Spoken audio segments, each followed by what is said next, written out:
Saudara-saudariku yang terkasih di dalam Kristus, salam sejahtera untuk kita semua.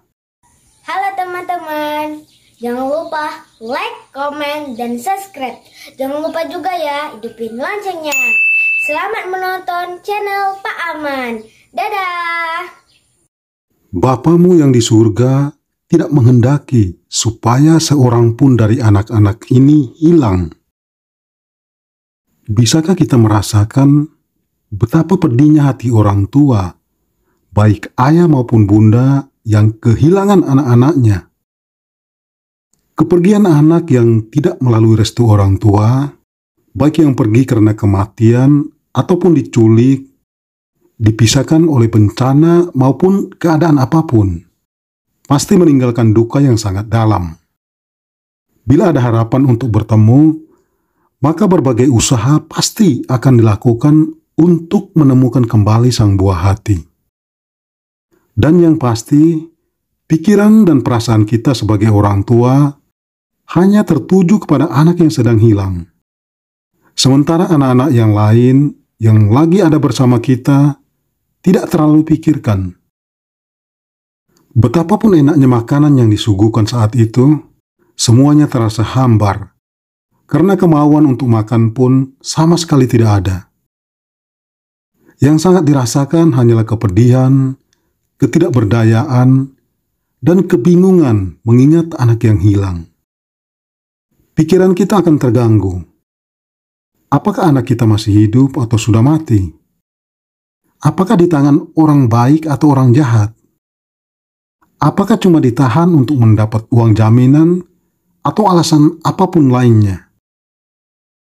Saudara-saudariku yang dikasihi Tuhan, perumpamaan domba yang hilang dalam Injil hari ini memberikan pelajaran penting bagi kita tentang betapa berharganya diri kita bagi Bapa yang merupakan pencipta dan pemilik kehidupan kita dan alam semesta. Bapa rela mengutus putranya yang tunggal untuk membebaskan dan menyelamatkan kita dari kesesatan dosa. Dan karena begitu besar cintanya bagi kita, nyawa putranya juga dikorbankan untuk kita. Semua dilakukan Bapa agar kita tidak tersesat dan pergi terlalu jauh.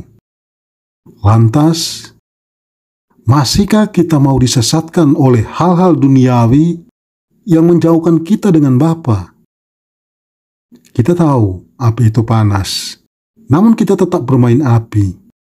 Kita menceburkan diri dalam kubangan, meskipun akibatnya akan membuat kita kotor dan bau. Kita lebih memilih jalan ajaran yang rata dan menjanjikan kesenangan semu daripada jalan berbatu yang penuh dengan nasihat dan pengajaran kitab suci. Kita tersesat karena kita tidak melibatkan Tuhan dalam kehidupan kita. Kita tidak ingat jalan pulang, karena mata hati kita buta terhadap terang Roh Kudus yang dianugerahkan Bapa untuk menuntun jalan kita. Seperti domba yang meninggalkan kawanannya, kita pun sering menjauh dari komunitas gereja dan menutup telinga dari suara gembala. Marilah kita memaknai masa Advent ini untuk meneliti batin kita masing-masing. Apakah kita selalu mendengar dan melaksanakan sabda Tuhan, ataukah malah menyesatkan diri dalam jalan gelap tanpa tuntunan terang Roh Kudus? Ya Tuhan Allahku, ampunilah kami domba-dombamu yang sering tidak mengindahkan tuntunan-Mu dan meninggalkan kawanan-Mu dan hanya mau menikmati kebebasan kami sendiri. Tuntunlah jalan hidup kami dengan terang Roh Kudus-Mu, dan dengan demikian Engkau dapat menemukan dan mengantarkan kami kembali ke dalam sukacita dan kegembiraan surgawi. Amin. Salam sehat, Tuhan memberkati.